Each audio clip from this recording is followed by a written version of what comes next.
Hi, ரொம்ப ஹெல்த்தியான ஒரு சட்னி, அதுவும் ரொம்ப ஈஸியா குயிக்கா செஞ்சிடலாம். அதுக்கு பூண்டை எடுத்து உரிச்சு இந்த மாதிரி நச்சு வச்சுக்கோங்க.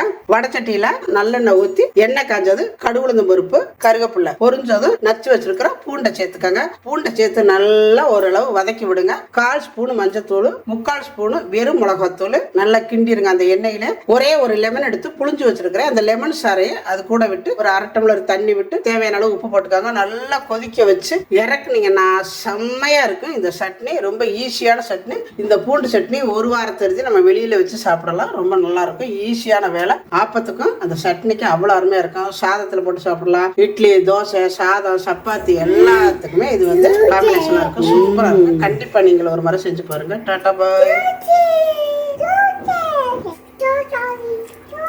பாப்பாக்கு தோசை வேணுமாடா? சூப்பரா இருக்கு தோசை. செம்மையா இருக்குங்க.